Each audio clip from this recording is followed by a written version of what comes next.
Imagine standing at the edge of the Arabian desert as twilight descends. The sun bleeds across the horizon, turning sand into molten gold. And in that moment, between day and night, the air itself seems to shimmer with something more than heat. This is the hour when the veil grows thin, when the world you know brushes against realms that exist just beyond the corner of your eye. This is the hour when the Djinn stir from their hidden places, and among them, the most formidable of all begins to move through the darkness like living flame. The Ifrit. Say the name slowly, let it roll across your tongue like smoke. In the vast tapestry of Arabian and Islamic mythology, no being commands more respect, more fear, more raw and terrible power than this warrior spirit born from fire without smoke. The Ifrit is not a simple ghost haunting abandoned houses, nor a benevolent fairy granting wishes with a smile. It is something far older, far more dangerous, and infinitely more complex. It is a being of pure elemental fury, intelligence as sharp as a Damascus blade, and a will that bends only to the most powerful of compulsions. Before we journey deeper into the heart of this mystery, I want to invite you to join our community here at Echoes of the Old World. We explore the myths and legends that have shaped human consciousness for millennia, and if these stories speak to you as they speak to me, consider subscribing. We have much more to uncover together, and your presence makes this journey richer for all of us. And before we continue, I'm curious, where are you watching this from? Are you in a place where the desert sun still scorches the earth, or perhaps somewhere the Ifrit would seem impossibly distant? Leave a comment below and tell me your connection to these ancient tales. Your stories matter, and I read every single one. Now, let us return to the fire. In Islamic cosmology, as revealed in the Quran itself, humanity was created from clay, angels from light, and the Djinn from a fire that produces no smoke. This single detail tells us everything and nothing. What is fire without smoke?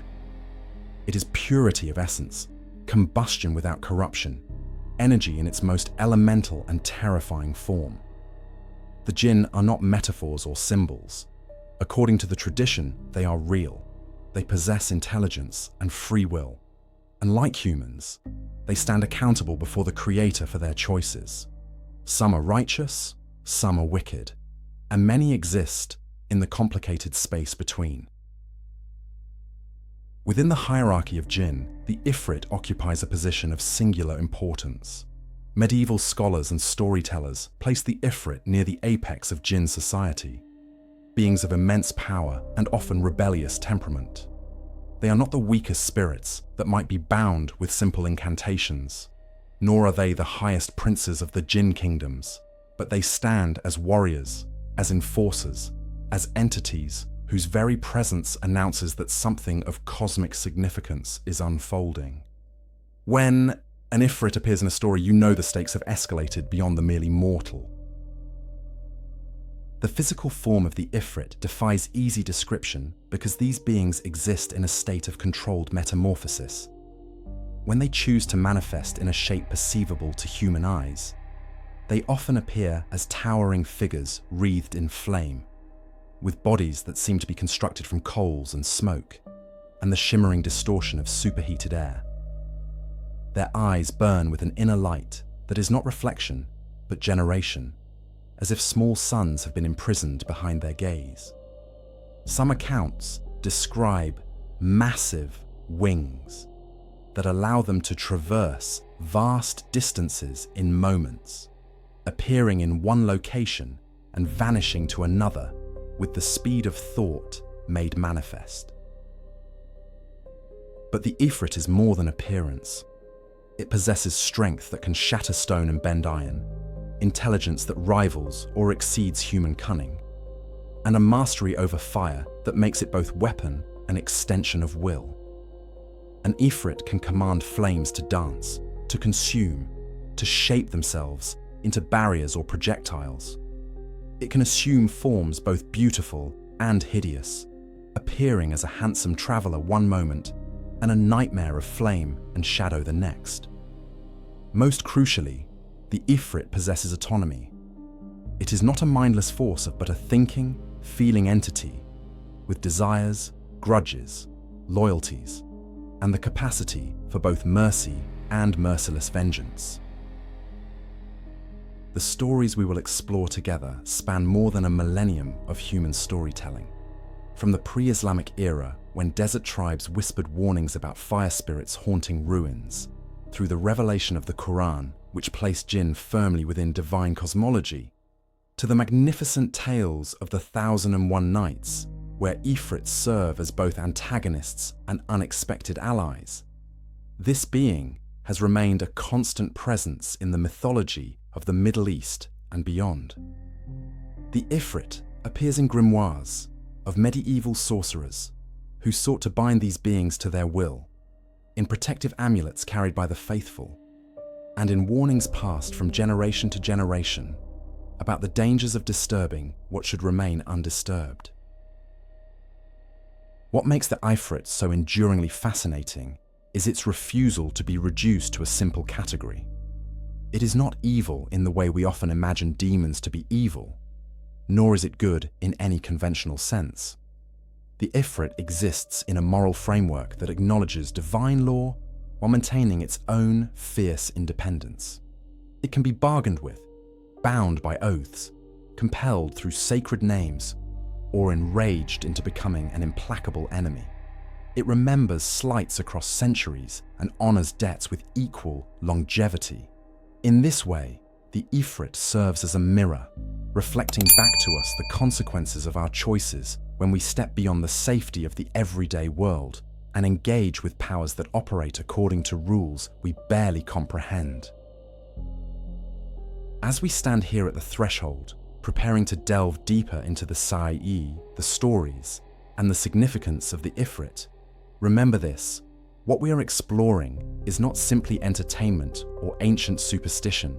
These stories emerge from real human fears, real spiritual beliefs, and real attempts to make sense of a universe that contains forces beyond our control. The Ifrit, in all its terrible glory, represents humanity's long struggle to understand power, to negotiate with the unseen, and to survive in a world where the boundary between the material and the spiritual has always been far more permeable than modern thinking would suggest. The desert is vast, the night is long, and somewhere in the darkness, the fire spirits are watching. Let us begin. Long before the revelation descended upon the Prophet Muhammad in the cave of Hira, the Arabian Peninsula was a land of profound spiritual complexity.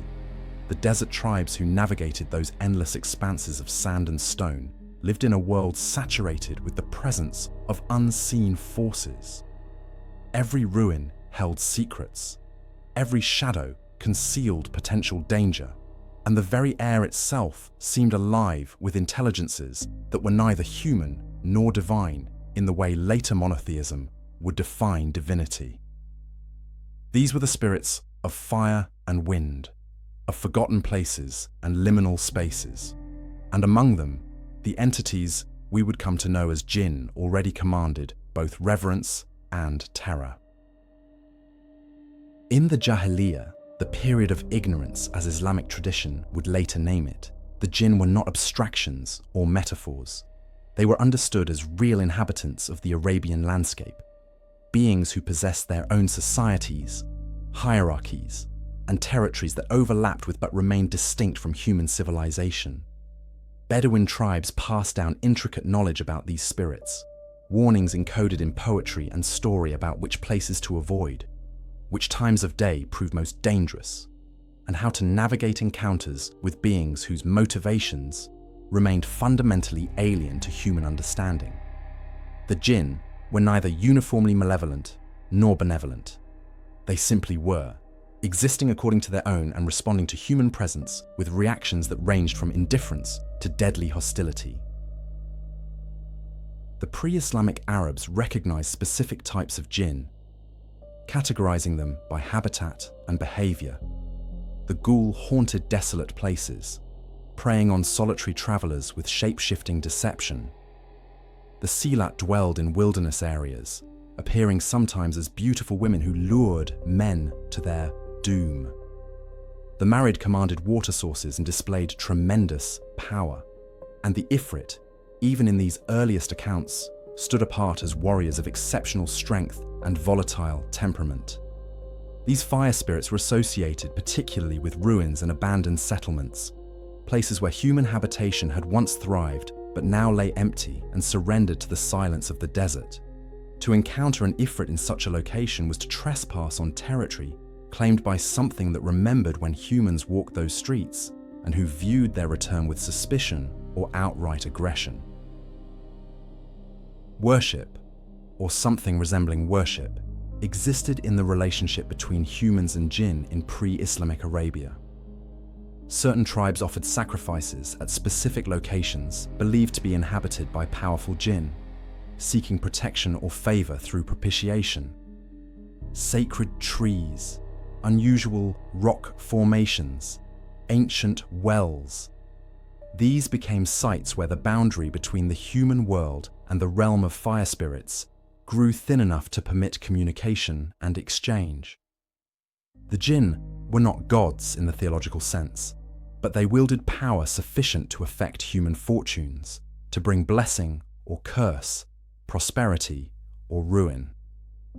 This relationship was transactional, built on mutual recognition rather than love or devotion. Humans acknowledged the Djinn's dominion over certain spaces and times, and in return, the spirits might refrain from interference or even offer assistance.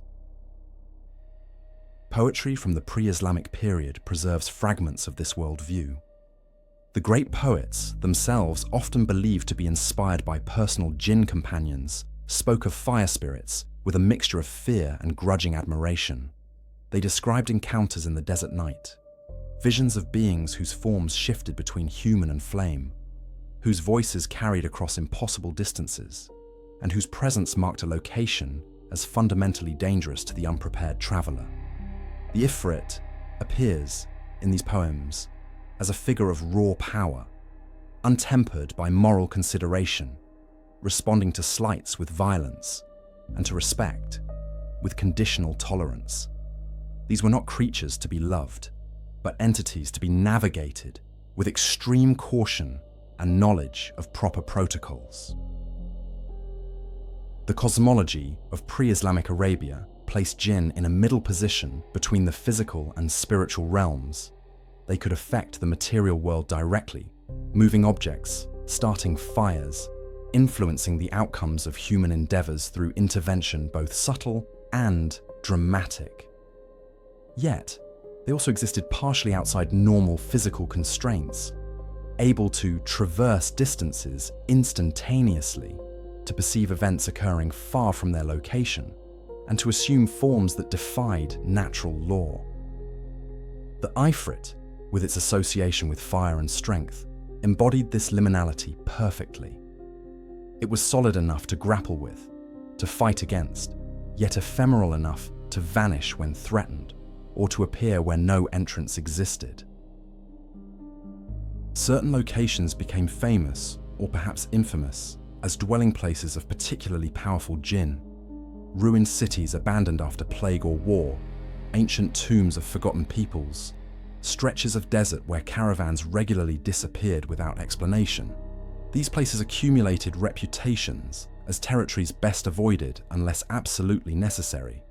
When travel through such areas proved unavoidable, elaborate precautions governed the passage. Specific prayers or invocations, offerings left at the boundary, strict silence maintained throughout the crossing. These rituals acknowledged the presence of the Djinn and sought permission for temporary passage through their domain. To ignore such protocols was to invite disaster, and many tales from this period recount the fates of those arrogant or ignorant enough to dismiss the warnings.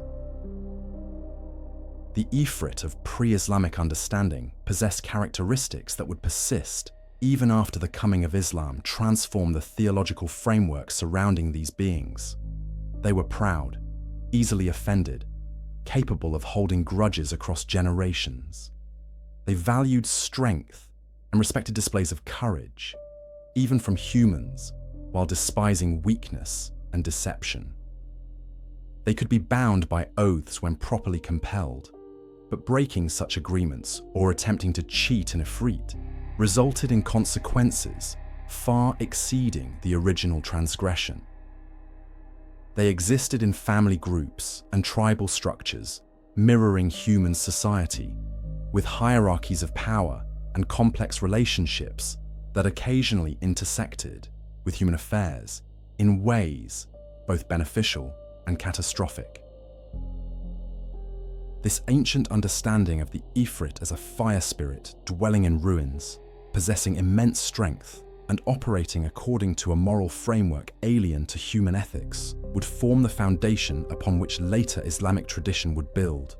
When revelation came, it would not erase these beliefs, but rather contextualize them within a monotheistic framework, transforming the Djinn from independent spiritual forces into created beings, accountable to the same divine law as humanity.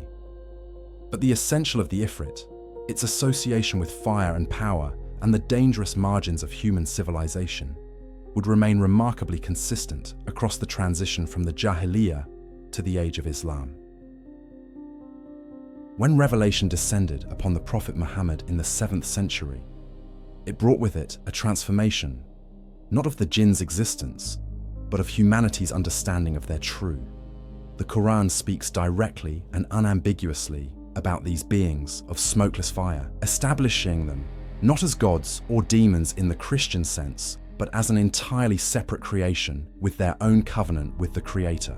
This was not the introduction of a new concept to Arabian consciousness, but rather the recontextualization of ancient knowledge within a framework of strict monotheism. The Djinn, including the formidable Ifrit, were revealed to be accountable souls, possessing free will and moral agency, capable of both righteousness and rebellion, and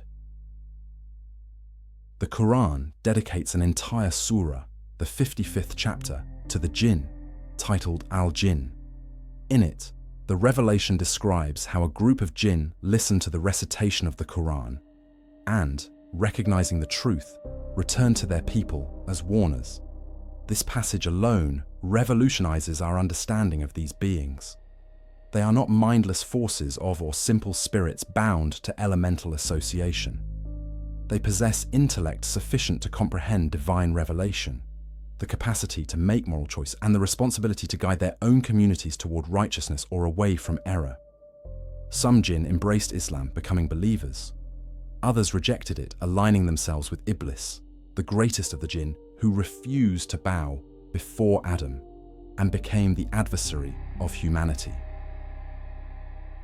The hierarchy, established by Islamic tradition, places Djinn within a cosmic order that acknowledges their power while firmly subordinating them to divine will. Angels occupy the highest rank among created beings, formed from light and incapable of disobedience. Humans, despite their physical weakness, are honored as vicegerents on earth, entrusted with knowledge and choice. The Djinn exist in a parallel but distinct category, created before humanity from the pure fire that produces no smoke, a fire described in Arabic as mari min nar. They inhabit the same earth as humans, but perceive dimensions and spaces invisible to ordinary human sight.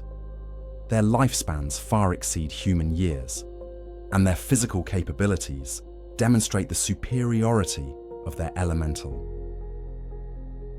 Within the taxonomy of Djinn themselves, Islamic scholarship recognizes gradations of power, and the weakest are often called Jann, spirits of limited ability who might be bound relatively easily or avoided with simple precautions.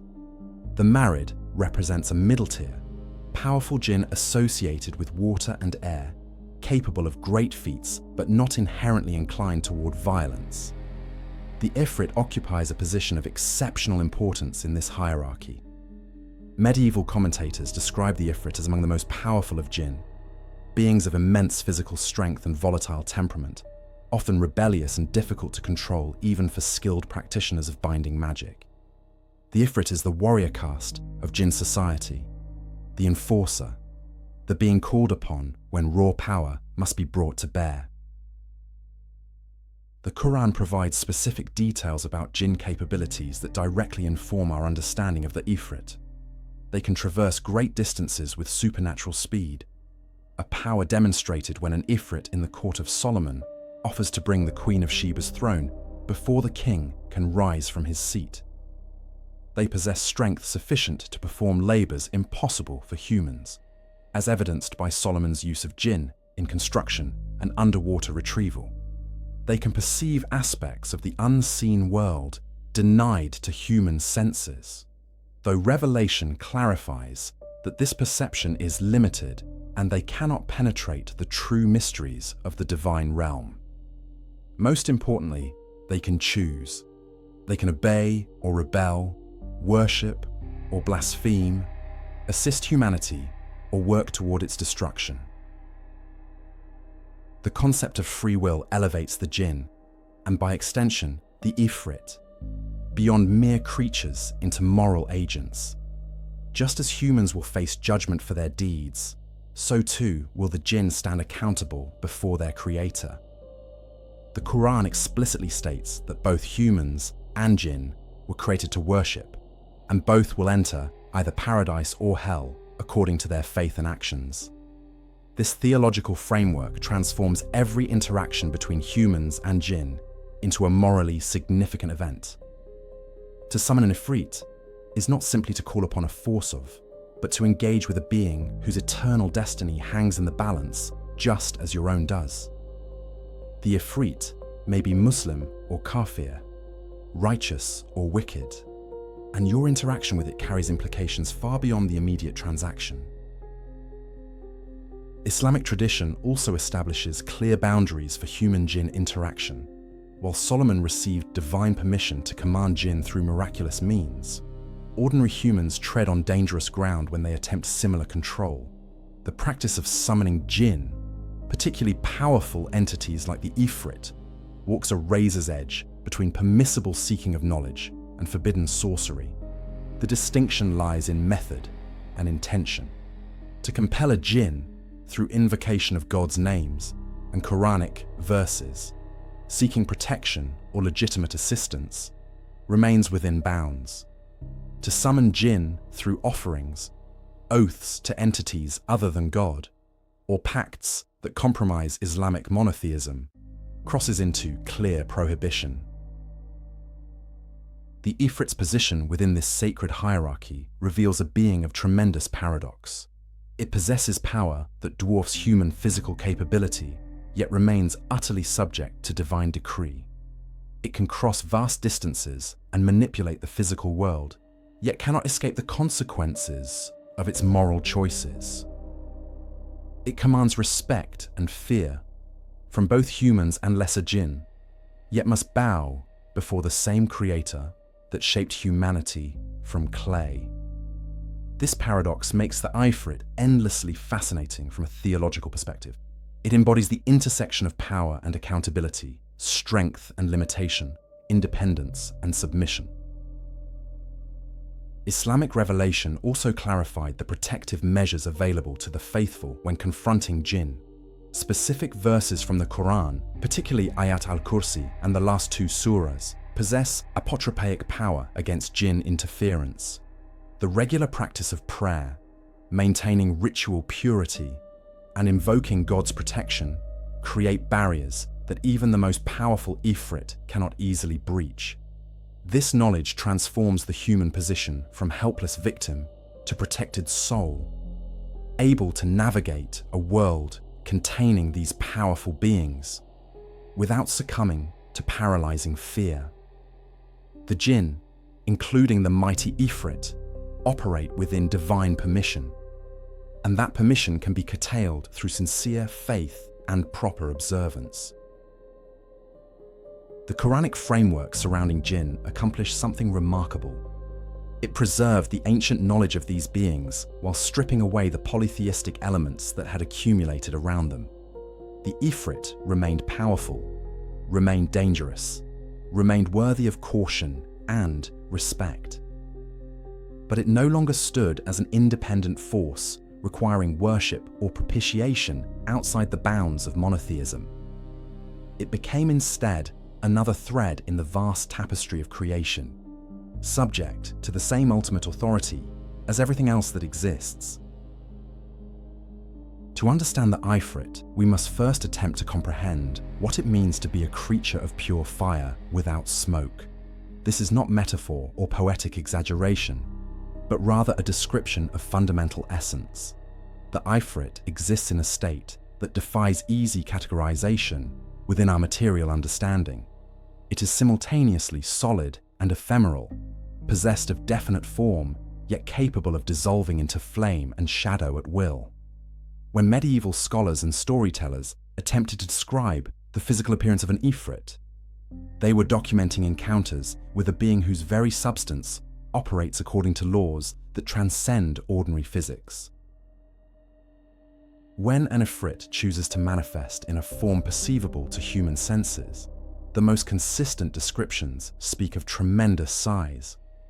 These are not human-scaled entities, but towering figures that dominate the space they occupy, often described as reaching heights of 15 to 20 feet or more.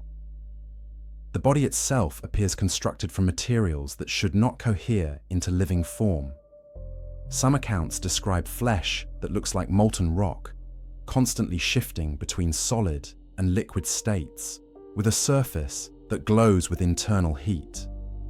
Others speak of bodies that seem composed of concentrated smoke and flame, held together by sheer force of will rather than any biological structure.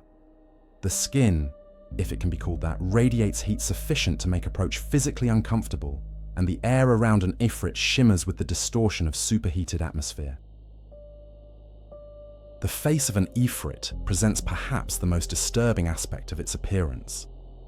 The features are recognizably humanoid in arrangement, with eyes, nose, and mouth positioned where human anatomy would place them, yet distorted into something that registers immediately as other. The eyes burn with an inner fire that is not reflection, but generation, as if small furnaces have been set behind the sockets. These eyes possess an intensity that makes direct eye contact nearly unbearable, not from any supernatural compulsion, but from the sheer force of intelligence and will that blazes through them. The mouth, when opened, reveals not teeth but flickering flames, and the voice that emerges carries the crackling roar of a great conflagration, barely contained within the boundaries of speech. The limbs of an Ifrit demonstrate the being's immense physical power through their construction and proportion. Arms thick as tree trunks terminate in hands whose fingers can grip stone and crush it to powder. Some descriptions include claws of hardened flame, curved and sharp as scimitars, capable of rending flesh and metal with equal ease. The legs support the massive frame with musculature that suggests explosive strength, and witnesses who have seen an Ifrit move speak of speed that seems impossible for something of such size. When an Ifrit walks, the ground beneath its feet scorches, leaving footprints of ash and melted sand that remain long after the being has departed. Many accounts describe wings, though not all Ifrit manifest them consistently. When present, these appendages appear as vast expanses of flame taking wing shape, or sometimes as structures resembling bat wings but composed of smoke and burning embers rather than membrane and bone. The span of these wings can reach 30 feet or more from tip to tip, and when the Ifrit unfurls them, the surrounding air erupts into turbulence. Flight, when it occurs, defies aerodynamic logic. The Ifrit does not flap its wings with the labored rhythm of a bird, but rather moves through the air as if will alone propels it, the wings serving more as symbols of its mastery over space than as functional organs of propulsion. The Ifrit possesses an extraordinary capacity for shape-shifting, a power that extends beyond simple disguise into fundamental transformation of form. It can compress its towering frame into the shape of an ordinary human, though careful observation usually reveals, tells, that betray the deception. The eyes retain their unnatural intensity, the skin radiates too much heat, the voice carries an edge of flame even when modulated to human tones. The Ifrit can also assume forms that blend human and monstrous characteristics, creating hybrid appearances designed to intimidate or seduce, depending on its purpose. Some accounts describe Ifrit appearing as beautiful humans of either gender, using attraction as a weapon or lure, while others speak of forms that combine human torsos with lower bodies of pure flame or smoke. The transformation extends to animals as well. Classical texts describe Ifrit taking the forms of great serpents, massive scorpions, or predatory beasts, always with some telltale sign of their true visible to those who know what to look for. A serpent whose scales glow with internal heat. A scorpion whose sting trails smoke. A lion whose breath ignites the air. These are the shapes an Ifrit might adopt when it wishes to move through the world with greater stealth, or when a particular form serves its immediate purpose better than its natural towering presence. Beyond the visible form, the Ifrit generates an aura that affects its surroundings in measurable ways. The temperature rises noticeably in its presence, sometimes gradually, sometimes with shocking suddenness. Flames spontaneously ignite near an Ifrit, not through any conscious action on its part, but simply as a consequence of its.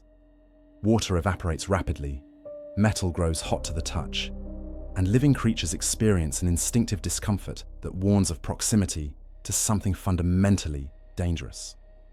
This aura cannot be fully suppressed, even when the Ifrit assumes a disguised form, and sensitive individuals report feeling the heat and pressure of its presence before visual confirmation occurs. The substance of the Ifrit responds to damage in ways that further emphasize its alien.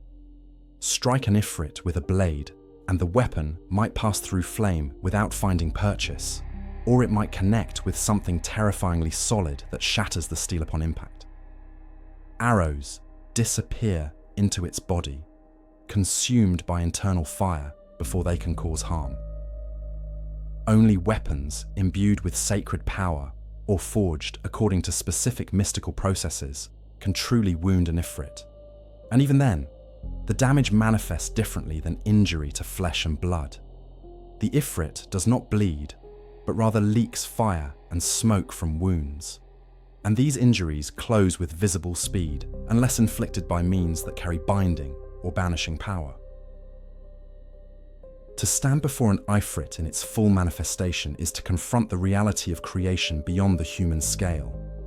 This is not a creature that evolved through natural selection or developed according to biological imperative. It is a being shaped by divine will from elemental fire, granted form and intelligence, and unleashed into a world where its very existence challenges the boundaries of what we consider possible. The physical form of the Ifrit serves as a constant reminder that we share our reality with intelligences whose operates according to principles we can observe but never fully comprehend. The physical form of the Ifrit, impressive as it is, represents only the beginning of what makes these beings so formidable.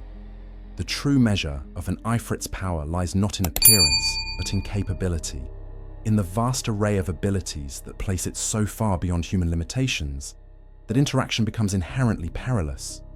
To catalogue the powers of an Ifrit is to document the ways in which a being of pure elemental fire can reshape reality according to its will, constrained only by divine law and the binding force of properly invoked names and oaths.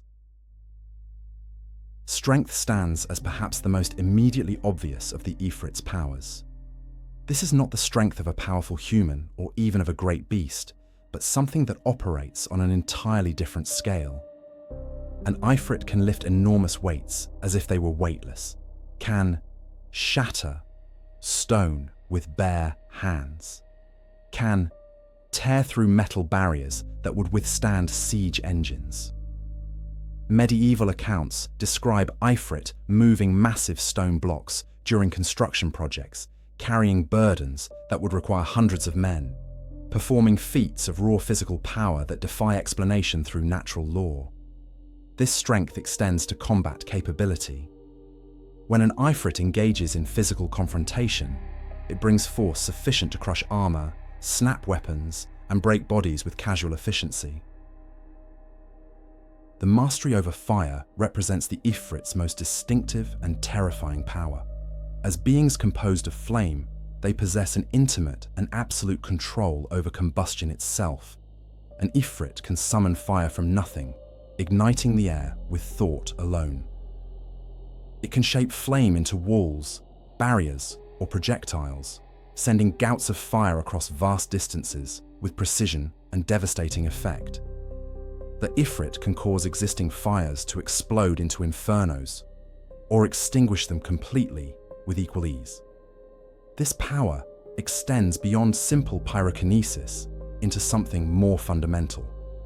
The Ifrit understands fire in ways humans never can, perceiving it not as a chemical reaction, but as a living force that responds to will and intention. Flight grants the Ifrit a mobility that makes it nearly impossible to escape or pursue on human terms. When an Ifrit takes to the air, it moves with speed that renders distance meaningless.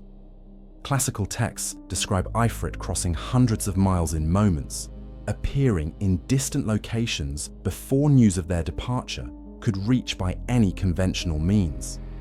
This is not simply rapid movement, but something approaching teleportation, a folding of space that allows the Ifrit to be here and then, there without traversing the intervening distance in any ordinary sense. Some accounts suggest that Ifrit can carry passengers during these journeys, though the experience proves terrifying for mortals unused to such supernatural transit. Shapeshifting elevates the Ifrit from merely powerful to genuinely dangerous in its versatility.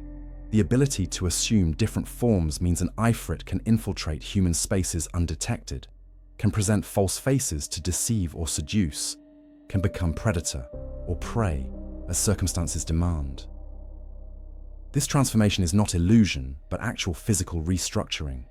When an Ifrit takes human form, it possesses a human body with all the appropriate characteristics: warm to touch, capable of speech and gesture, indistinguishable from genuine humanity to all but the most perceptive observers.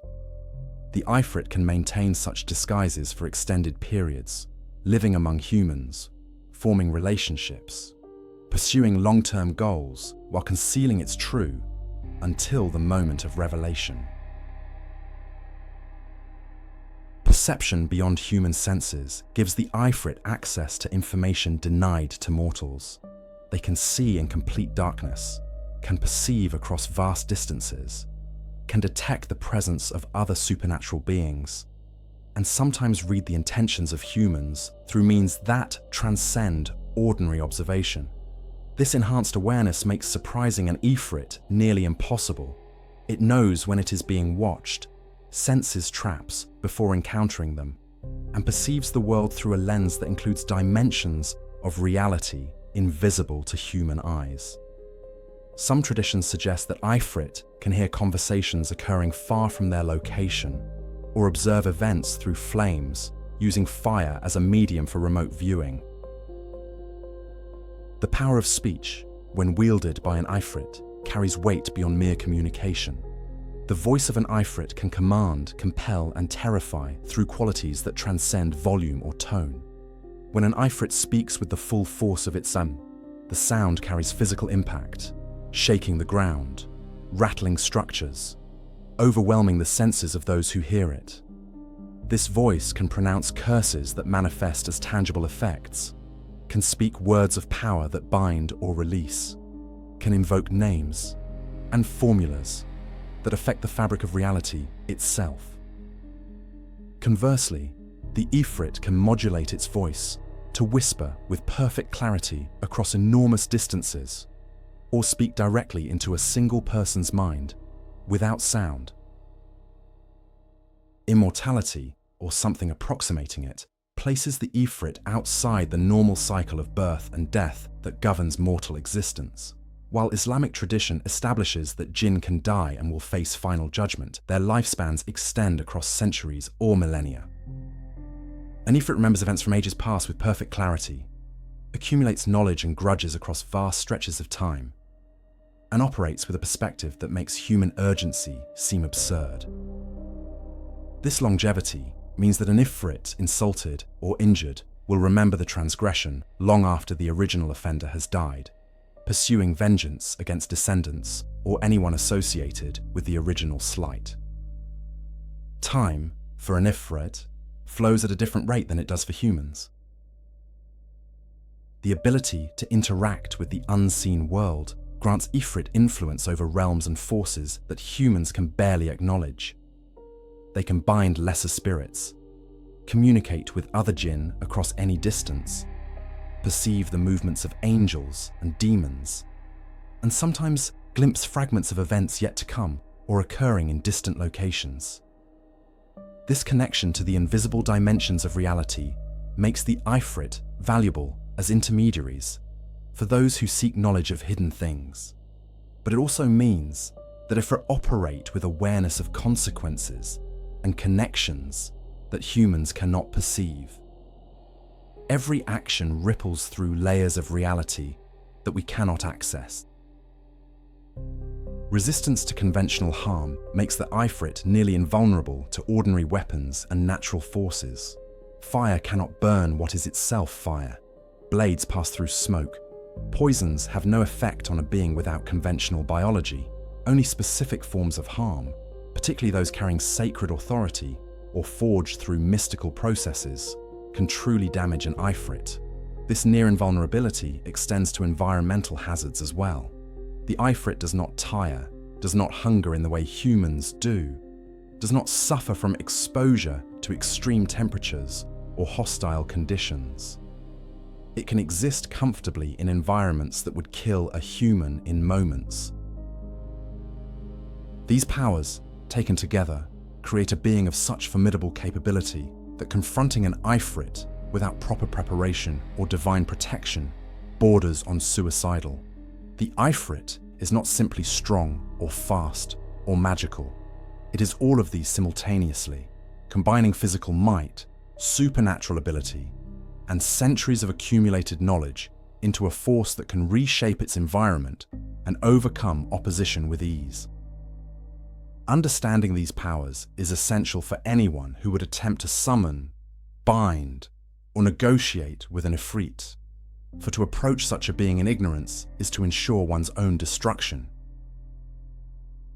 Among the vast treasury of stories that Scheherazade wove across 1001 nights to preserve her life, few capture the imagination with such haunting power as the tale of the City of Brass. This story, nestled within the larger frame narrative of the Arabian Nights, presents the Ifrit not as a simple antagonist or servant, but as a tragic figure whose fate intertwines with human ambition, divine judgment, and the inexorable passage of time.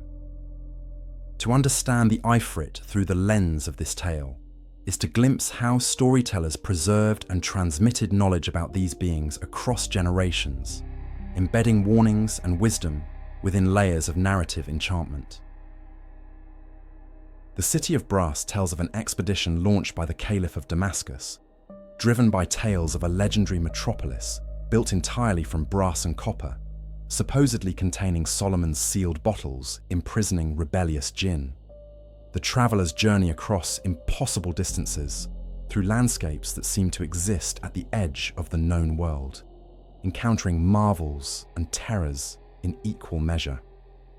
When they finally discover the city, they find it sealed and silent, its gates locked, its walls impenetrable.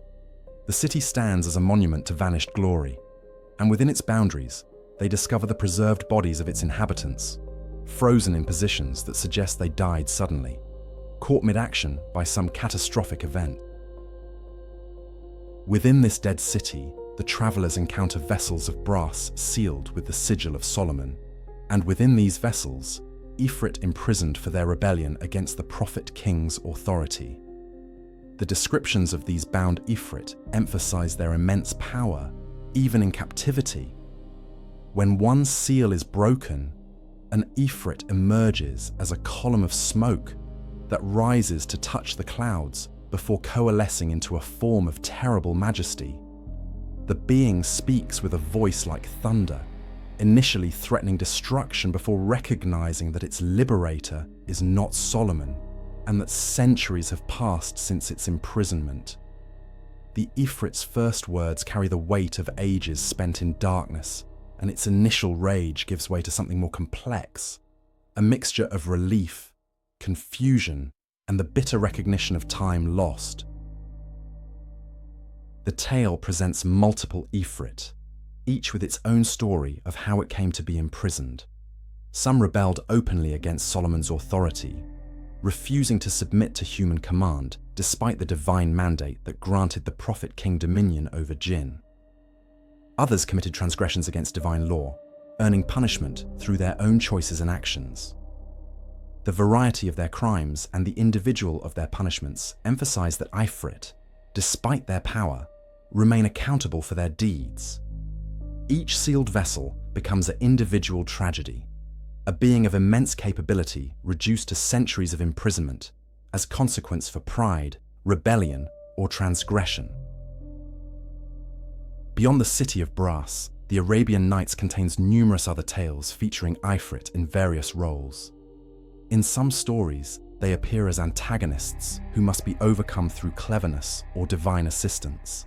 The fisherman who accidentally releases an Ifrit from a sealed bottle must use wit and trickery to survive the being's wrath, eventually manipulating the Ifrit's pride to convince it to return to the bottle where it can be sealed again. This tale emphasizes the importance of intelligence over strength when confronting beings of superior physical power, a recurring theme in wisdom literature across cultures.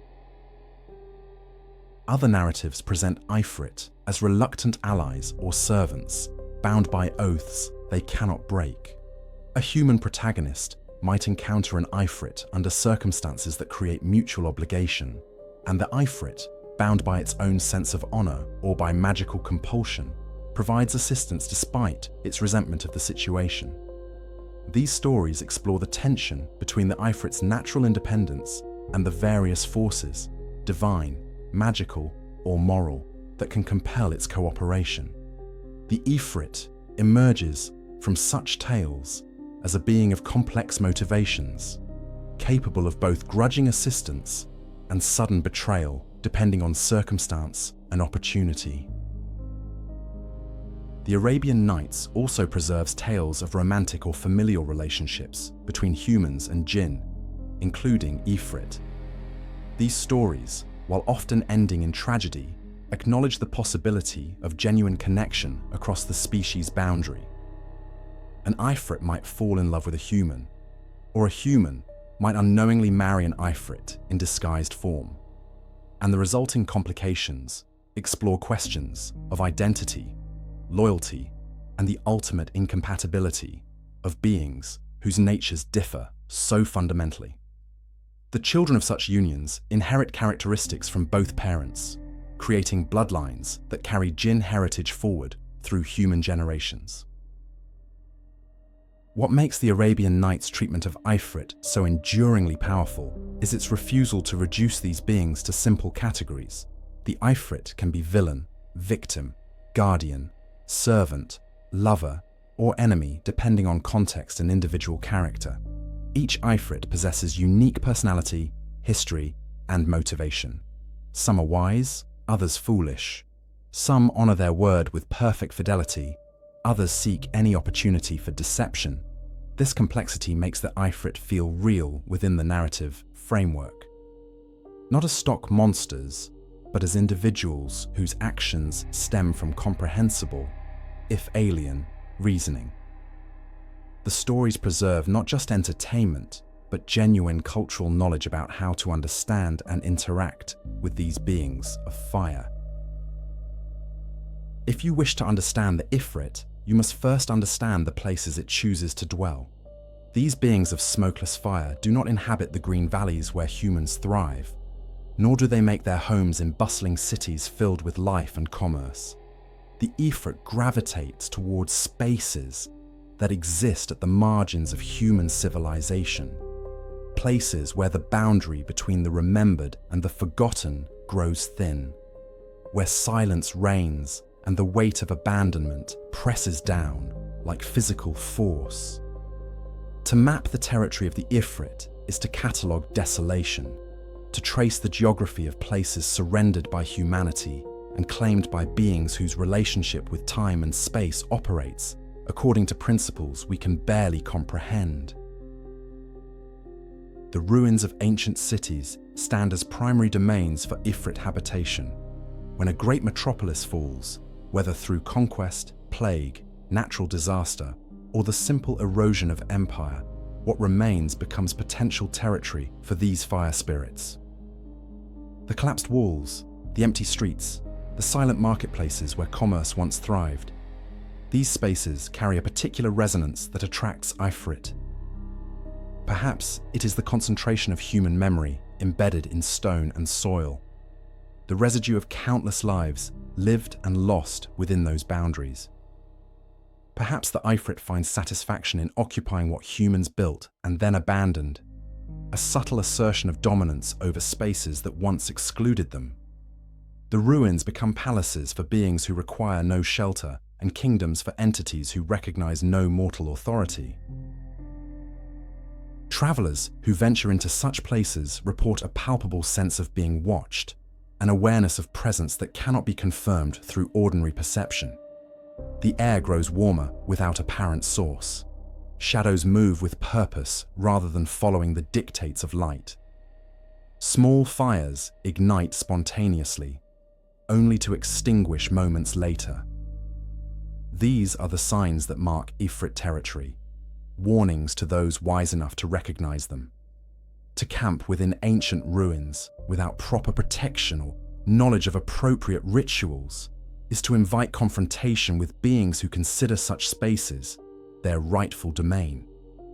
The Ifrit does not welcome trespassers, and its methods of discouraging unwanted presence range from unsettling manifestations to outright violence. The deep desert, far from oases and caravan routes, represents another primary habitat for Ifrit. In these vast expanses where nothing grows and water exists only as memory, where the sun scorches by day and cold descends like judgment at night, the Ifrit moves with perfect comfort.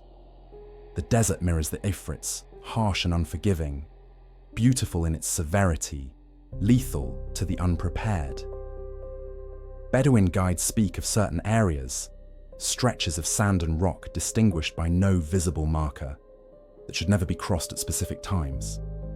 These are territories claimed by powerful Ifrit, and passage requires either permission obtained through proper ritual or the protection of prayers and amulets that establish the traveler as under divine safeguard. Caves and underground chambers, particularly those associated with ancient tombs or forgotten temples, serve as Ifrit dwellings that offer different advantages than surface ruins. The darkness below ground creates an environment where the Ifrit's fire provides the only illumination, where its mastery over flame grants complete control of visibility.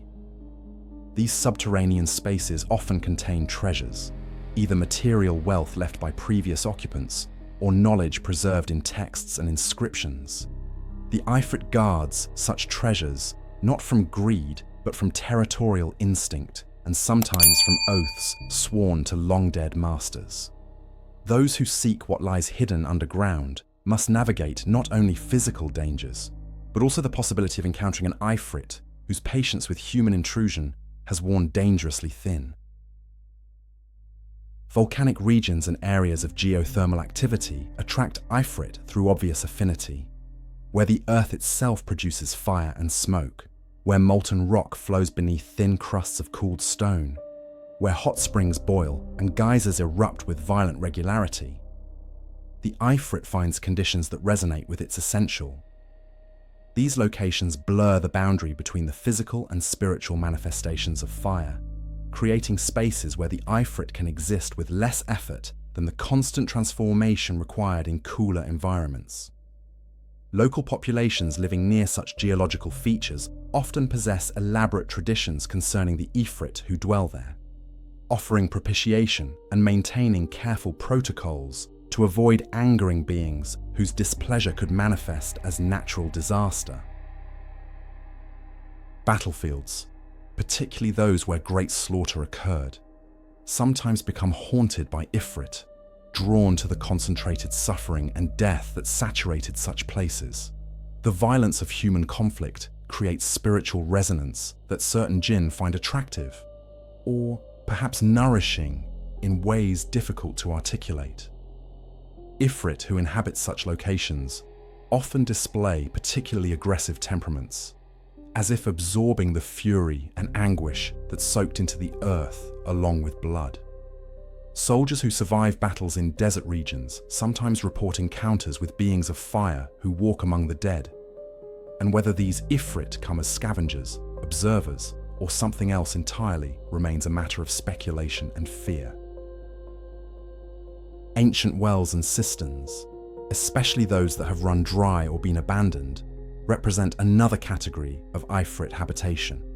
Water sources in arid regions carry tremendous importance, and their abandonment or contamination often involves tragedy or catastrophe. The Ifrit who claim such a place may do so because it was involved in the original disaster, or it may simply recognize an opportunity to occupy strategic territory. These Ifrit sometimes permit limited use of their territory by humans who approach with proper respect and offerings, creating a transactional relationship that benefits both parties while maintaining clear boundaries and expectations. The common thread connecting all these habitats is abandonment and liminality. The Ifrit dwells in spaces that humans have surrendered, places that exist between categories, neither fully natural nor completely civilized, neither wholly physical nor entirely spiritual. These are threshold spaces where normal rules apply with reduced force, where the presence of the unseen world becomes more palpable, where encounters between human and Ifrit occur with greater frequency, because the barriers that usually separate their existences have worn thin. To enter such territory is to step outside the protection of ordinary social structures and divine safeguards that govern daily life. You enter a domain where the Ifrit makes the rules, and survival depends on your knowledge of those rules and your willingness to abide by them. The geography of the Ifrit is ultimately a geography of respect, marking boundaries that should not be crossed casually, and spaces that demand acknowledgement of powers beyond human control. No discussion of the Ifrit can proceed far without encountering the towering figure of Solomon, the prophet king who alone among mortals received divine permission to command the Djinn as servants and laborers. The tradition of Solomonic magic, which spread across 3 continents and influenced Jewish, Christian, and Islamic mysticism for more than 2 millennia, begins with a simple but profound premise. Through the will of God, a human being was granted authority over beings whose natural power far exceeded his own. This was not conquest through force, but dominion bestowed through divine decree. And the methods Solomon employed to exercise this authority became the foundation for every subsequent attempt by humans to summon and control the Ifrit. The Quranic account establishes the theological framework for Solomon's relationship with Djinn. God subjected the wind to Solomon's command, and Djinn worked under his supervision, building whatever he wished, diving into seas to retrieve treasures, and performing labors that would have been impossible for human workers. Among these Djinn laborers, the Ifrit featured prominently, their immense strength making them ideal for tasks requiring raw power. The arrangement was not slavery in the conventional sense, but rather a hierarchical relationship sanctioned by divine will, with the Djinn compelled to obey not through Solomon's personal power, but through the authority God granted him. This distinction proves crucial for understanding later magical traditions. The legendary seal of Solomon, described in texts spanning multiple religious traditions, served as the physical manifestation of this divine authority. Various sources describe it differently, some as a ring engraved with the greatest name of God, others as a signet bearing geometric patterns that contained binding power, still others as a talisman inscribed with angelic names and sacred formulas. Regardless of specific form, the seal functioned as a tool through which Solomon could compel Djinn obedience, imprisoning rebellious spirits in vessels of brass or copper sealed with his mark, commanding others to labor on his great works, and maintaining order among beings whose natural inclination toward independence made them dangerous subjects. The construction of the temple in Jerusalem stands as the most famous achievement of this human-Djinn collaboration. Islamic tradition describes how Ifrit and other Djinn labored alongside human craftsmen, the spirits performing tasks impossible for mortal workers. They quarried massive stones and moved them into place with ease, dove to the ocean floor to retrieve pearls and coral for decoration, and worked without rest or complaint under Solomon's authority. The temple became a monument, not just to divine glory, but to the possibility of cooperation between human and Djinn, when properly ordered through legitimate authority. The memory of this achievement haunted later magicians, who sought to replicate even a fraction of Solomon's power. When Solomon died, according to one famous narrative, he remained standing upright, leaning on his staff, and the Djinn continued their labor, believing him still alive and watching. Only when a creature ate through the staff and Solomon's body collapsed did the Djinn realize he had died, and they immediately ceased their work. This story emphasizes both the extent of Solomon's authority and its limitation to his lifetime. The Djinn served not from love or loyalty, but from compulsion, and the moment the compulsion ended, so did their service. The tale serves as warning to later practitioners. Any authority over Djinn exists conditionally, dependent on maintaining specific circumstances and protections. The Solomonic grimoires that proliferated during the medieval period claimed to preserve the king's methods for summoning and controlling spirits, including Ifrit. The most famous of these, the Key of Solomon, and the Lesser Key, known as the Getia, provided elaborate rituals involving circles of protection, specific names of power, prayers and invocations, and detailed instructions for compelling Djinn to appear and serve.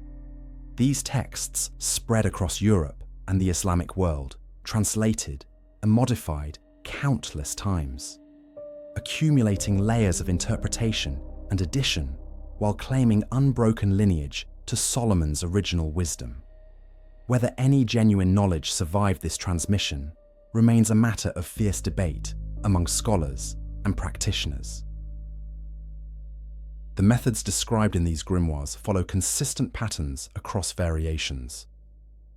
The practitioner must achieve ritual purity through fasting, prayer, and abstinence.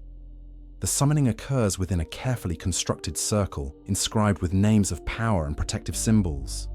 Specific invocations call upon divine authority, essentially claiming delegation of the power originally granted to Solomon. The summoner must display absolute confidence and authority, for any hesitation or fear invites disaster. When the Ifrit appears, it must be commanded firmly through the correct formulas, bound by oaths it cannot break, and given tasks within its capabilities. The entire process walks a knife's edge between successful compulsion and catastrophic failure. Islamic perspectives on Solomonic magic vary considerably. Some scholars acknowledge that Solomon received genuine divine permission to command Djinn, but argue that this authority was unique to him and expired with his death.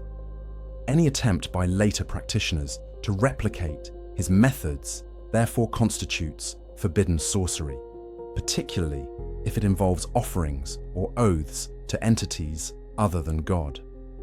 Other interpreters allow that righteous individuals might, through proper supplication and divine favor, receive limited authority over Djinn for specific purposes, but they emphasize the enormous spiritual danger involved. The line between permissible practice and prohibited sorcery remains controversial and hotly debated. Jewish and Christian magical traditions incorporated Solomonic material extensively, often blending it with angelic hierarchies and demonological frameworks foreign to Islamic understanding. In these adaptations, the Ifrit and other Djinn sometimes became conflated with demons, losing their Quranic identity as a separate creation and being recast as fallen angels or servants of Satan. This theological shift changed the of attempted binding, transforming it from compelling a created being to serve through divine authority into exorcising or commanding evil spirits through the power of Christ or angelic intervention. The methods might appear similar on the surface, but the underlying cosmology differed fundamentally. The practical dangers of attempting Solomonic summoning of Ifrit cannot be overstated. Even if we grant that the methods contain genuine power, which remains uncertain, the risks vastly outweigh potential benefits for those lacking both extensive knowledge and divine protection. An improperly drawn circle, a mispronounced name, a moment of fear or doubt, any of these can transform the summoning from controlled invocation into deadly confrontation with a being of immense power and uncertain temperament. The grimoires themselves contain warnings about practitioners who attempted the work unprepared and paid with their lives or sanity. The legacy of Solomon serves less as an invitation to replicate his achievements than as a reminder that some powers should remain firmly beyond human reach unless explicitly granted by divine will. To call an Ifrit from its domain into your presence is to gamble with stakes no sane person should accept. Yet throughout history, individuals driven by desperation, ambition, or the conviction that they possess knowledge sufficient to master the risk have attempted this most dangerous of magical operations. The methods documented in grimoires and preserved through oral tradition paint a picture of ritual so complex, so demanding of precision and will, that even minor deviation invites catastrophe. Understanding these methods requires acknowledging both their internal logic and the probability that attempting them represents a choice between possible power and probable destruction. The preparation begins long before the actual summoning, sometimes weeks or months in advance. The practitioner must achieve a state of ritual purity that extends beyond simple physical cleanliness into spiritual readiness. This involves extended fasting, often consuming only bread and water for days before the working. Sexual abstinence proves mandatory, as does withdrawal from worldly concerns and social interaction. The mind must be focused entirely on the coming operation, contemplating the of what will be summoned and reinforcing the will that must remain unshakable during the confrontation. Many traditions require specific prayers to be recited at dawn and dusk throughout this preparatory period, establishing divine protection and declaring the practitioner's intentions as aligned with sacred purpose rather than selfish desire. The timing of the summoning matters enormously. Astrological considerations govern when an Ifrit can be most successfully called and controlled. Certain planetary hours prove more favorable than others, with Mars and Saturn featuring prominently in timing calculations for summoning powerful Djinn. The phase of the moon influences success, with the waning moon generally preferred for operations involving binding and compulsion. Some traditions specify particular nights of the year, when the veil between worlds grows thin enough to permit easier contact, though these same nights also carry greater danger, precisely because that thinness works in both directions. The practitioner must calculate the optimal moment when celestial influences align to support the working, while his own preparation reaches peak readiness. The location chosen for the summoning requires careful consideration and preparation. Ideally, the working occurs in a space specially consecrated for magical operations, purified through fumigation with specific incenses and marked with protective symbols. If such a dedicated space proves unavailable, the practitioner must create one, spending hours inscribing circles and names of power, testing the boundaries, and ensuring no breach exists through which the summoned entity might escape, or through which hostile forces might enter.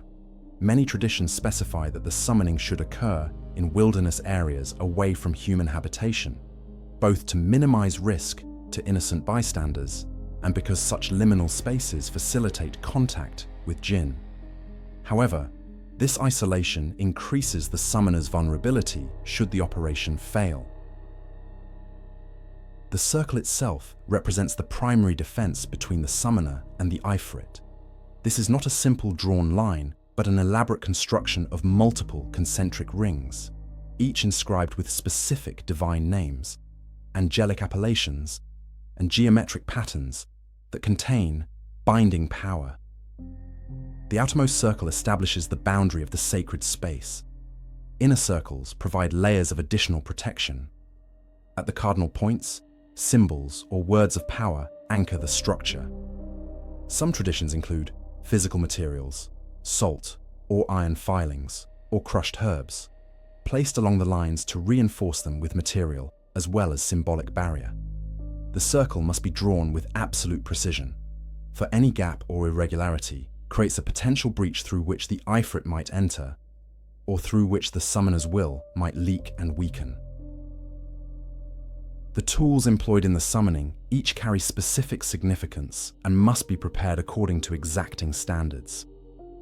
A wand or staff serves as the implement through which the practitioner directs will and authority.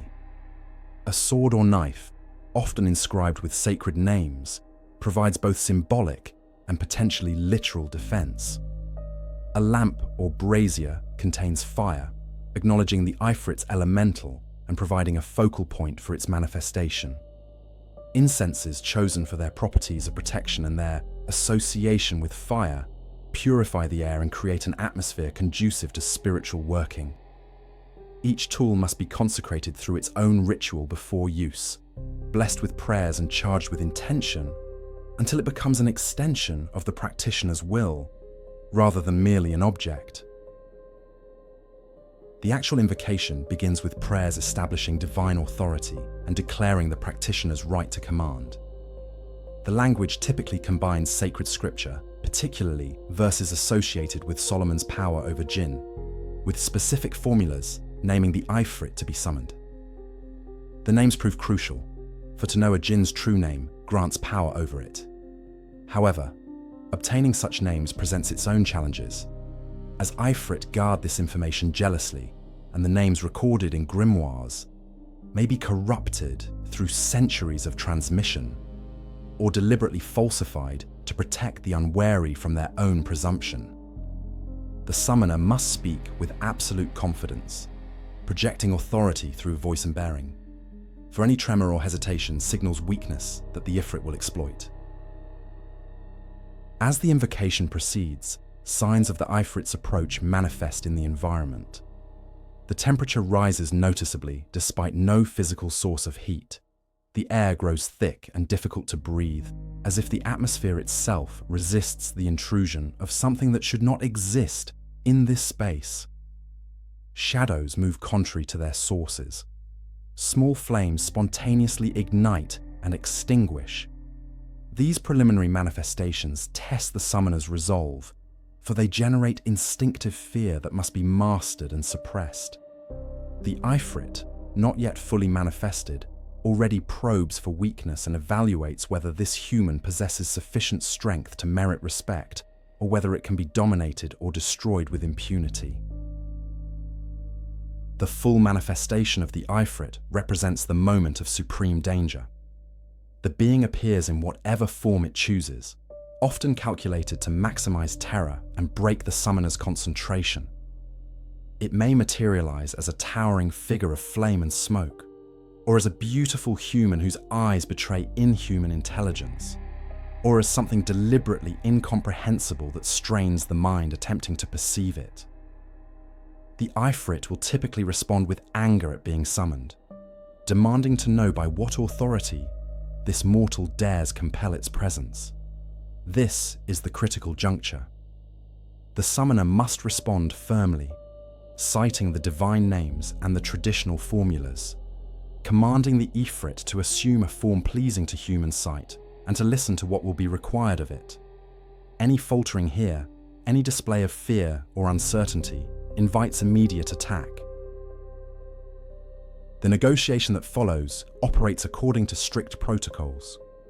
The summoner states what service is demanded, and the Ifrit responds with conditions or attempts to twist the request in ways that serve its own purposes. Both parties understand they are bound by rules that transcend personal preference. An oath properly sworn and accepted binds the Ifrit absolutely, but the terms of that oath must be articulated with legal precision, for the Ifrit will exploit any ambiguity. The summoner must think several moves ahead, anticipating how requests might be fulfilled in letter while being violated in spirit, closing loopholes before they can be exploited. This requires not just magical knowledge, but genuine intelligence and an understanding of the Ifrits and motivations.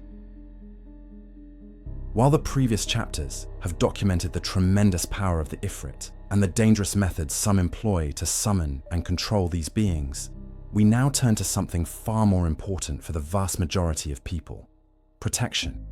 Islamic tradition provides comprehensive defenses against Djinn malevolence, shields of faith that do not require esoteric knowledge or dangerous ritual, but rather draw their strength from sincere belief and proper observance. These protections acknowledge the reality of the Ifrit, while denying it the power to harm those who place themselves under divine safeguard. To understand these defenses is to transform the Ifrit from an overwhelming threat into a manageable danger, one that must be respected, but need not be feared by the faithful. The foundation of all Islamic protection against Djinn, including the formidable Ifrit, rests on the concept of Tawheed, the absolute oneness of God. When a believer truly internalizes this principle, recognizing that all power flows from the Creator, and that no being, however mighty, possesses independent authority, the psychological and spiritual grip of fear breaks. The Ifrit commands fire, demonstrates immense strength, and possesses capabilities far beyond human limitations, but it remains utterly subject to divine will. This understanding transforms one's relationship with the Djinn world from helpless terror to informed caution. The Ifrit cannot harm you unless God permits it, and sincere faith coupled with proper practice significantly reduces that permission. Ayat al-Kursi, the throne verse from Surah al-Baqarah, stands as perhaps the single most powerful protection against all forms of Djinn interference. This verse encapsulates the sovereignty of God, His eternal vigilance, and the impossibility of anything occurring without His knowledge and permission. Reciting Ayat al-Kursi with understanding and sincerity creates a barrier that Djinn cannot easily breach. Tradition holds that the Prophet Muhammad himself confirmed this verse's protective power, teaching that one who recites it before sleep receives divine protection throughout the night. The words themselves carry weight, but their power increases enormously when coupled with genuine comprehension of their meaning and firm belief in their efficacy.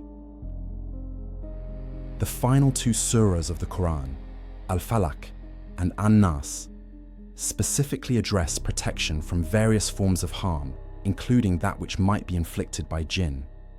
Al-Falaq seeks refuge in the Lord of Daybreak from the evil of what he has created, including the darkness and those who practice harmful magic. An-Nas seeks refuge in the Lord of Mankind from the whisperings of those who retreat when remembered, whether they come from among Djinn or humans. These surahs, known collectively as the Mu'awwidhatayn, or Seeking Refuge chapters, provide comprehensive protection when recited with intention and understanding. The Prophet taught his companions to recite these surahs morning and evening, and their brevity makes them accessible even to those with limited knowledge. Regular performance of the 5 daily prayers establishes a rhythm of connection with the divine that maintains spiritual fortification throughout the day and night. Each prayer renews one's awareness of God's presence and reasserts one's submission to divine authority rather than to fear of created beings. The ablution that precedes prayer, wudu, carries its own protective significance, purifying not just the physical body, but creating a state of ritual readiness that Djinn find difficult to penetrate. A person in a state of wudu who maintains consciousness of God enjoys protection that extends beyond the duration of the prayer itself. The discipline of regular prayer creates a spiritual fortress that the Ifrit must respect. The invocation of God's name, the simple phrase Bismillah, or in the name of God, possesses remarkable protective power when used consciously and consistently. Beginning any action with Bismillah acknowledges divine sovereignty over that action and seeks God's blessing and protection. Entering a home, beginning a meal, starting a journey, each transition becomes an opportunity to reinforce spiritual defense. The Djinn world operates according to rules that respect these invocations when they are made sincerely. An Ifrit may lurk near a threshold, but the person who enters saying Bismillah with genuine awareness creates a barrier that the being must acknowledge. This is not superstition, but recognition of spiritual reality encoded in traditional practice. Physical cleanliness and ritual purity extend protection beyond the spiritual into the material realm. Djinn generally avoid places and people that maintain high standards of cleanliness and purity. The regular cleaning of one's home, the removal of filth and waste, the maintenance of order rather than chaos, these practices create an environment less hospitable to Djinn presence. This extends to personal hygiene as well. Regular bathing, clean clothing, attention to the details of physical presentation. These habits signal respect for oneself and one's faith while creating conditions that Djinn find uncomfortable. The connection between cleanliness and spiritual protection appears throughout Islamic teaching, and its application to defense against Djinn proves both practical and effective. Amulets and written prayers, when properly constructed according to Islamic principles, provide additional layers of protection. These are not magical talismans in the forbidden sense, but rather physical reminders of spiritual truths and carriers of sacred text. An amulet might contain verses from the Quran written in beautiful calligraphy, sealed in leather or metal and worn around the neck or carried in a pocket. The power resides not in the physical object, but in the words it contains and the faith of the bearer. However, Islamic scholars warn against amulets that include non-Quranic material, symbols of uncertain origin, or anything suggesting worship of entities other than God. The line between permissible protective amulet and forbidden talisman requires careful navigation. Seeking refuge through specific supplications, the practice of making dua, using established formulas from prophetic tradition, arms the believer with prayers whose efficacy has been confirmed across generations. The Prophet Muhammad taught his companions specific words to say when experiencing fear, when entering potentially dangerous places, when sensing the presence of Djinn. These supplications often combine praise of God, acknowledgement of human weakness and divine strength, an explicit request for protection from specific harms. Learning and employing these duas transforms random anxiety into structured spiritual defense, giving the believer concrete action to take when confronted with potential Djinn interference. Maintaining consciousness of God throughout daily life, the practice known as dhikr or remembrance, creates a continuous state of spiritual awareness that Djinn find difficult to penetrate. This does not require constant formal prayer, but rather an ongoing awareness of divine presence and regular internal or spoken remembrance of God's names and attributes. A person whose heart and tongue frequently remember God lives within a sustained field of protection that fluctuates in strength but never entirely dissipates. The Ifrit may be powerful, but it cannot easily approach someone whose consciousness remains consistently focused on the source of all power. These protections, taken together, create multiple overlapping layers of defense that transform the believer's relationship with the Djinn world, from vulnerability to security. The Ifrit remains real, remains powerful, remains potentially dangerous, but it no longer represents an overwhelming threat to those who arm themselves with faith and practice. We have journeyed together through the fire and smoke of Arabian mythology, tracing the Ifrit from its pre-Islamic origins through Quranic revelation, examining its physical form and tremendous powers, exploring the stories that have preserved its memory, and documenting both the dangerous methods of summoning and the sacred protections against its malevolence. Now, as we approach the end of this exploration, we must address a question that connects ancient belief to contemporary reality. Why does the Ifrit still matter? In an age of scientific materialism and technological advancement, what relevance does a being of smokeless fire hold for modern consciousness? And what does its persistence in cultural memory reveal about the human relationship with power, fear, and the unseen? The Ifrit has never truly left us. While the form of its appearance has transformed across centuries, adapting to new media and contexts, the essential archetype it represents remains as potent today as when desert tribes first whispered warnings about fire spirits haunting ancient ruins. Modern fantasy literature overflows with Djinn, often simplified and westernized, but still carrying echoes of the original tradition. Video games feature Ifrit as powerful, summonable entities or formidable bosses to overcome. Films and television series mine Arabian mythology for visual spectacle and narrative depth. Each adaptation, however distant from source material, acknowledges something fundamental about the Ifrit that resonates across cultural boundaries and historical periods. It embodies raw elemental power, the seductive danger of forces beyond human control, and the price of ambition that reaches too far.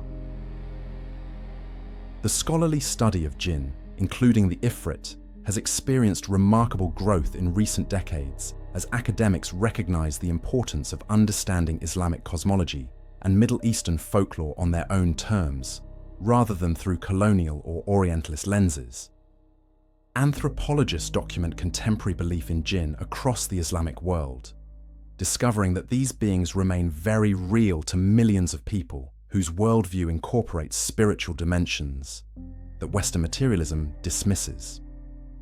Psychologists explore how Djinn belief functions in mental health contexts, sometimes as explanatory framework for experiences that resist conventional diagnosis, sometimes as metaphor for internal struggles and psychological states. The Ifrit, in these contexts, becomes a lens through which to examine the intersection of faith, culture, and human experience. The persistence of Ifrit belief in traditional communities reveals something profound about the limits of modernity's explanatory power. In villages across North Africa, the Middle East, and parts of Asia, people still attribute unexplained phenomena to Djinn activity. Mysterious illnesses that resist medical diagnosis, sudden behavioral changes, inexplicable sounds and movements in the night, These experiences find ready interpretation within frameworks that acknowledge Djinn as real entities capable of affecting human life.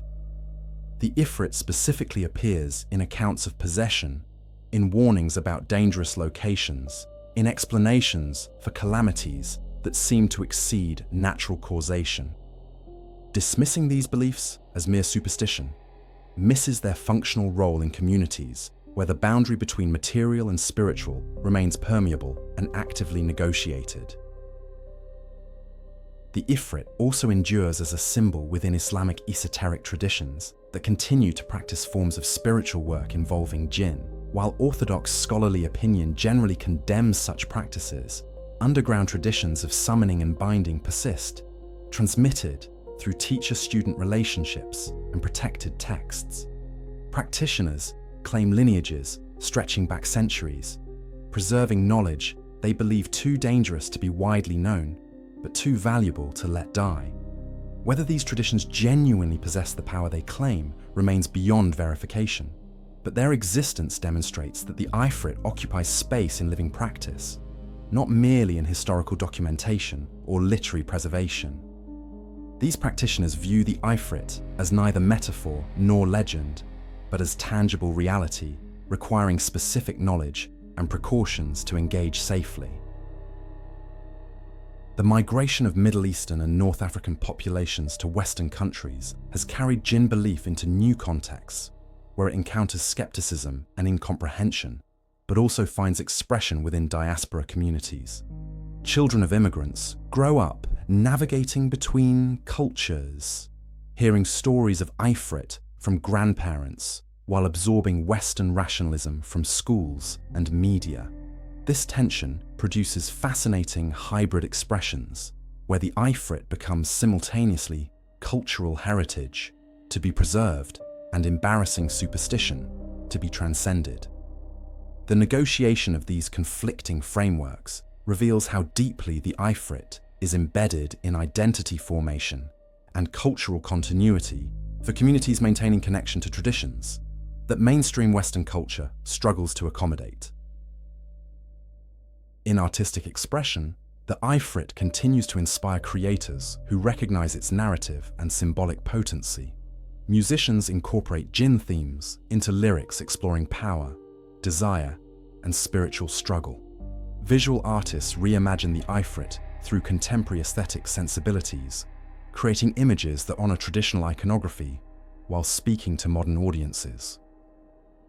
Writers craft stories that use the Ifrit as vehicle for exploring themes of colonialism, cultural identity, environmental destruction, and the consequences of hubris. These creative engagements demonstrate that the Ifrit remains artistically productive, capable of generating new meanings and applications while retaining connection to its origins.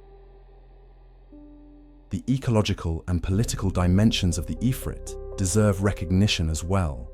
The desert, primary habitat of the Ifrit in traditional understanding, now faces unprecedented threats from climate change, resource extraction, and military conflict. As physical desert spaces transform under human pressure, the symbolic resonance of the Ifrit as dweller in desolate places takes on new urgency. The being that inhabited ruins and abandoned cities now watches as new ruins are created, as ancient landscapes are irrevocably altered, as the balance between human civilization and the wild spaces beyond it tilts dangerously. The Ifrit, in this reading, becomes a witness to and symbol of what we are losing as modernity consumes the margins where mystery once thrived. Ultimately, the Ifrit persists because it addresses something essential in human experience that transcends specific religious or cultural contexts. We all encounter moments when we brush against powers greater than ourselves, when we sense that the world contains more than material surfaces suggest, when we must decide whether to reach for dangerous knowledge or accept the safety of ignorance. The Ifrit embodies these threshold moments. It represents the seductive terror of the unknown, the price of ambition, The reality that some doors, once opened, cannot be closed. These themes remain as relevant today as they were 1,000 years ago. And as long as humans grapple with questions of power, mortality, and meaning, the Ifrit will continue to burn in our collective imagination. As we conclude this journey through fire and story, I want to thank you for joining me in exploring one of humanity's most enduring and fascinating mythological traditions. If these tales have sparked your curiosity about the deeper mysteries that folklore preserves, consider subscribing to Echoes of the Old World. We will continue to explore the myths and legends that have shaped human consciousness, uncovering the wisdom encoded in stories that refuse to die. The Ifrit may dwell in ruins and deserts, but its legacy lives wherever humans dare to ask what else might exist beyond the borders of the known world.